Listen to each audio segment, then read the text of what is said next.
Planet of the Fakes Drugs, and Pig Star HH News. Synthetic marijuana is making people bleed from their eyes and ears. At least one person is dead and 38 have been hospitalized in Illinois after overdosing on K2, a substance that purports to simulate the effects of marijuana. Synthetic marijuana, also known as spice or K2, is a drug consisting of hundreds of chemicals that mimics the high produced by marijuana. Last month, one person died and 38 people were admitted to Illinois hospitals as a result of overdosing on synthetic marijuana, causing them to bleed profusely from their eyes and ears and experience bloody urine. Many of these people tested positive for brodifacoum, which is often used as rat poison. Recreational adult marijuana use is now legal in 9 states and Washington, D.C., so it's no surprise that more and more people are looking to get their hands on the ganj.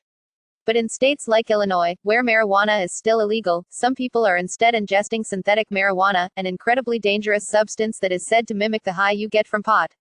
In March alone, 38 people visited emergency rooms in the state after ingesting synthetic marijuana, also known as spice or K2, a synthetic product legally sold in convenience stores.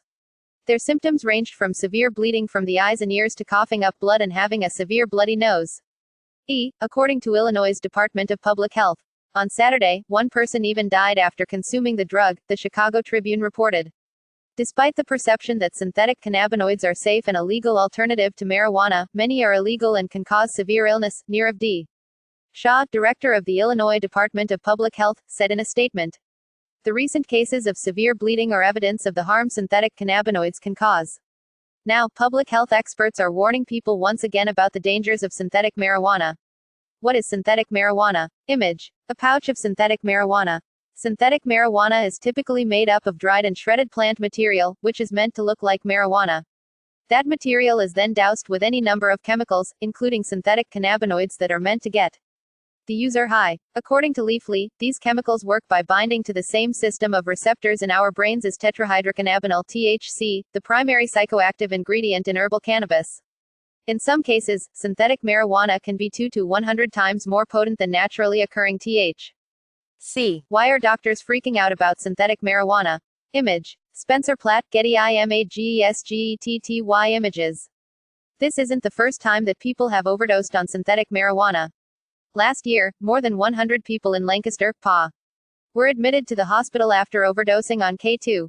Similar outbreaks have also occurred in New York City, which saw more than 6,000 emergency room visits as a result of K2 in 2015.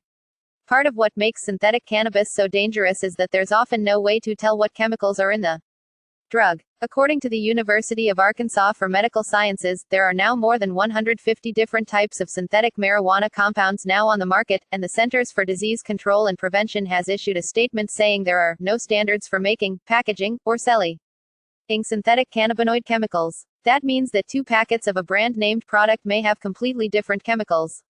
Furthermore, synthetic marijuana products may also be contaminated with other drugs or toxic chemicals. Mulaney Arnold, a public information officer for the Illinois Department of Public Health, told menshealth.com that 9 of the 38 cases in Illinois tested positive for brodifacoum, a lethal anticoagulant often used as a rodenticide, or rat poison. Brodifacoum inhibits the body's ability to clot blood, which may explain the excessive bleeding. Like, follow, comment, share, subscribe.